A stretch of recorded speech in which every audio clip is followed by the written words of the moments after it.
சைவத்தில் அசைவம் உளுந்து வடை. உளுந்த வடை அசைவம்? ஆமாம்மா, சைவத்தில் அசைவம். நீங்க எலுமிச்சம்பழம் ஜூஸ் சாப்பிட்டுருக்கீங்களா? சாப்பிட்டுருக்கேன். எலுமிச்சம்பழம் ஜூஸ் சாப்பிட்டுருக்க மாட்டீங்க. இல்ல, கடையில விற்கிறாங்க சார். கடையில விற்கிறதெல்லாம் இல்லை சாமி. எலுமிச்சம்பழம் ஜூஸ் என்பது அந்த புழிஞ்சிட்டு கொட்டையை நீக்கிட்டு தோலோட அரைச்சி சாப்பிடணும். ஆமாம்மா, தோலோட. அந்த தோலில் தான் உடம்புக்கு தேவையான நன்மைகள்லாம் நிறைய இருக்கு. பணம் ரொம்ப முக்கியம். நாங்கள்லாம் சிறுசா இருக்கும்போது பணம் கையில கொடுத்து வாங்க மாட்டோம். தட்டத்தில் தான் வியாபாரி வாங்குவாங்க, நாம தட்டத்தில் தான் கொடுப்பாங்க. ஏன்னா அந்த பணம் எப்படி வந்ததுன்னு தெரியாது. அந்த தொடர்பு கையில நேரம் வாங்கினா அந்த தொடர்பு அப்படி பாஸ் ஆகும். மனதை இடமாக கொண்டு வேலை செய்வன் மனதன். புத்தியை இடமாக கொண்டு வேலை செய்தவன் புத்தன். சித்தத்தை இடமாக கொண்டு வேலை செய்தவர் சித்தர்கள். ஆமா, அவர்கள்லாம் உலக நன்மைக்காக, மக்களுடைய நன்மைக்காக சித்தத்தை இறைவன்பாலே, சித்தத்தை சிவன்பாலே வைத்தார்க்கும் அடியேன் என்று சுந்தரமூர்த்தி நாயனார் வாக்கு. திருச்சிற்றம்பலம். தென்னாடுடைய சிவனே போற்றி, எந்நாட்டவர்க்கும் இறைவா போற்றி போற்றி. சாமி வணக்கம். வணக்கம்.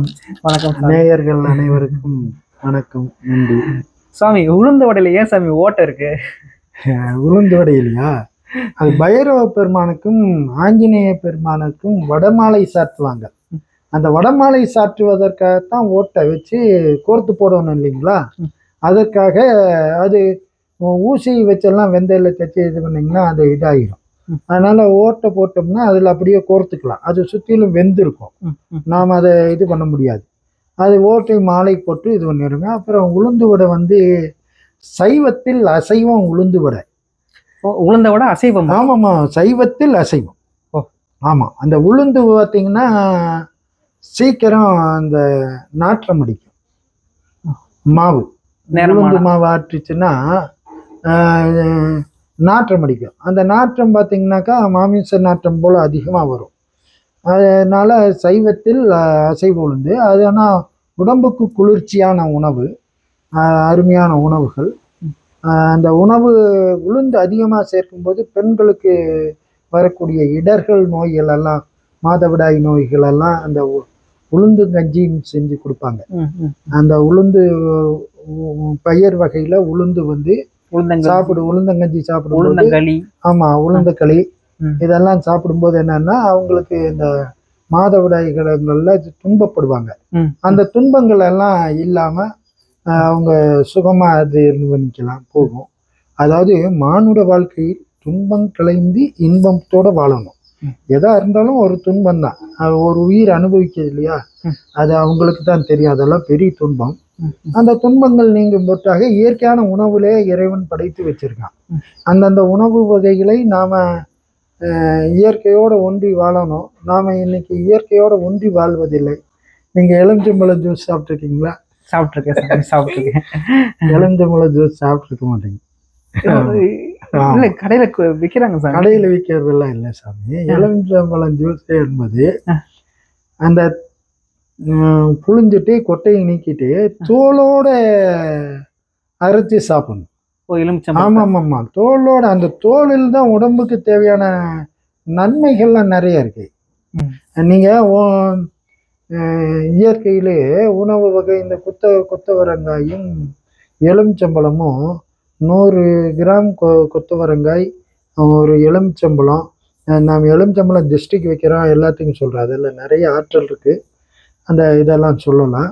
அதை புழிஞ்சி தோலோடு அடித்து புழிஞ்சிடணும். புழிஞ்சி சாப்பிட்டோம்னா இந்த நரம்பு தளர்ச்சி நோய்கள், அதாவது நம்ம இயற்கை நான் சொல்கிறேன், அதாவது நம்மளுடைய உடம்பிலே காற்று, இரத்தம், நீர் ரெண்டு நரம்பு மண்டல வழியில் தான் போகும். அவை சொல்வார், இடைவிங்களை எழுத்தறிவித்து கடையில் சொல்முனை கபாலமும் காட்டி என்பாங்க. அப்போ இந்த காலுங்கிறது காற்று, அந்த காற்று நரம்பு மண்டலங்களால தான் போகும். அப்போ இந்த நரம்பு மண்டலங்கள், இந்த ஸ்ட்ரோக் அடித்து விழுந்தது இதெல்லாம் இருக்கவங்களுக்கு இந்த இதை சாப்பிட்டாங்கன்னா அவங்களுக்கு சுத்தமாக குணமாகிடும். ஆனால் நாம் எளிமையான உணவை யாரும் விரும்புறது இல்லைங்க. லட்சக்கணக்கில் ஃபீஸ் வாங்கினதான் நல்ல டாக்டர். பணம் அதிகமாக பணம் வாங்கினா பில்டிங் பெருசாக இருக்கணும், நிறைய மிஷினரிஸ். அதாவது அந்த காலத்தில் நாமெல்லாங்க, நான் என் வயசில் இருக்கும்போதெல்லாம் ஆடு மாடு கோழி நாய் உயிர்களோட பயிர்களோட எல்லாம் பழகி எனக்கு அர்த்த உயிரோட பழகிச்சு. அப்போ எந்த தீங்கும் இல்லை, நன்மையாக சந்தோஷமாக இருந்துங்க. இன்னைக்கு எல்லாரும் பாருங்க, பேசுறதுக்கு வந்த செல் அது வந்ததுலேருந்து யாரும் பேசிக்கிறது இல்லை. கருவியோட பரிகணங்காடைக்கு நாம் கருவியை நம்பி நம்மளையும் பழைய காலங்களில் டாக்டர் நாடி பிடிச்சி பார்ப்பாங்க. இப்போ நாடியெல்லாம் பிடிக்கிறது இல்லை, மிஷின் சொல்கிறது கேட்குறேன். இந்த மிஷின் அந்த மிஷினும் சரியாக போச்சு. உயிரோட இருந்தால் நோய் போக்கலாம். ஆமாம் ஆமாம். மிஷின் என்னம்னா நம்ம வாழ்க்கை மிஷின் வாழ்க்கை தான். மிஷின் வாழ்க்கை தான்.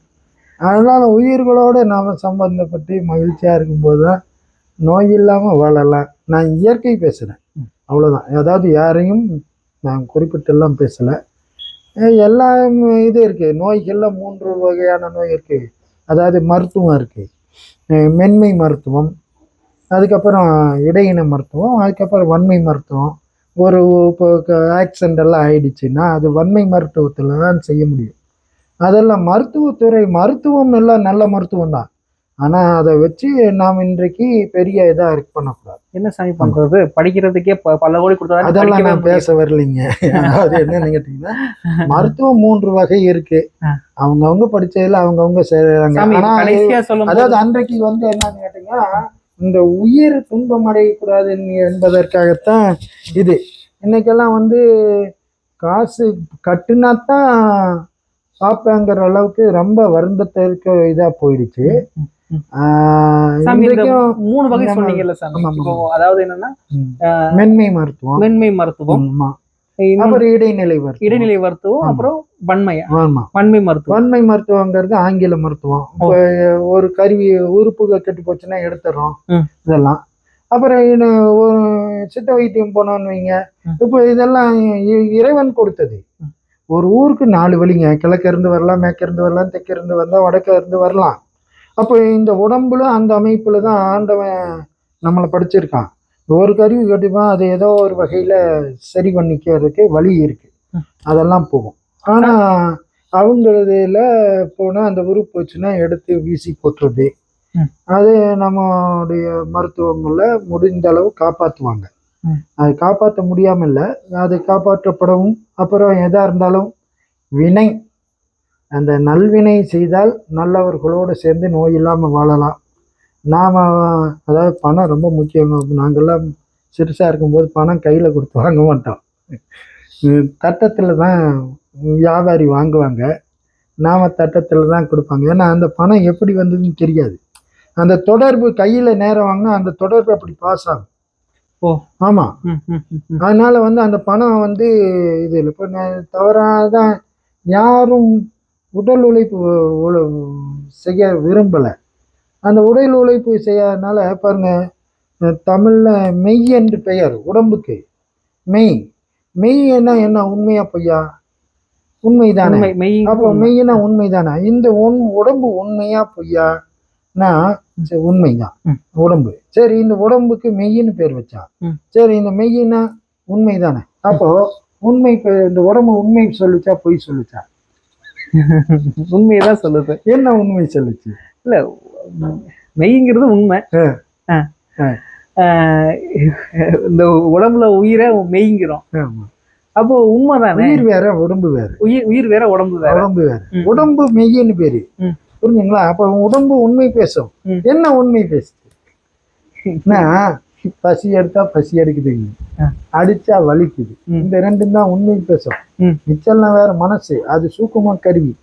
அதான் நம்ம பேசுறது திட்டம். அதாவது மனதை இடமாக கொண்டு வேலை செய்வன் மனதன், புத்தியை இடமாக கொண்டு வேலை செய்தான்னா புத்தன், சித்தத்தை இடமாக கொண்டு வேலை செய்தவர் சித்தர்கள். ஆமா, அவர்கள்லாம் உலக நன்மைக்காக, மக்களுடைய நன்மைக்காக சித்தத்தை இறைவன்பாலே, சித்தத்தை சிவன்பாலே வைத்தார்க்கும் அடியேன் என்று சுந்தரமூர்த்தி நாயனார் வாக்கு.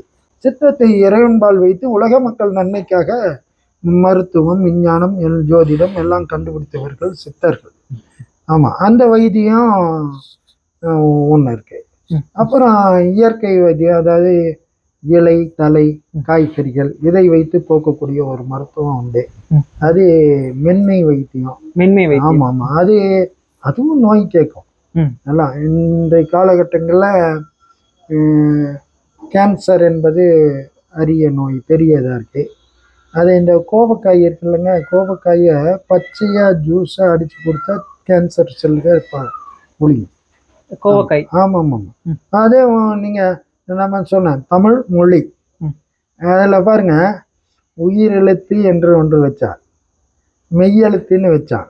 உடம்புக்கும் உயிர் மெய்யின், அப்போ ரெண்டுக்கு என்ன சம்பந்தம்? எண்ணெழுத்துகளில் அவையார் சொல்றாங்க, எண்ணென்ப ஏனை எழுத்தென்ப இவ்விரண்டும் கண்ணென்ப வாழும் உயிர்க்கு நான் வள்ளுவர். பண்ணின் இசையாகி நின்றாய் பொட்டி பாவிப்பார் பாவம் அறுப்பாய் பொட்டி எண்ணும் எழுத்தும் சொல்லானை பொட்டி. அப்போ என்னன்னா உயிரெழுத்து 12ங்க. அது எப்படி சொல்கிற முறை இருக்குது. உயிரெழுத்தை சம்மணப்பொடி போட்டு பத்மாசனம் போட்டு உட்காந்து இப்படி முதுகுத்தண்டை நேராக நிறுத்தி சொன்னோம்னா நோய் ரத்தத்தில் வரக்கூடிய அணுக்கள் எல்லாம் கெட்ட கிருமிகள் எல்லாம் சுத்தமாயிடும். அந்த மாத்திரையில் சொல்லணும், மாத்திரையில்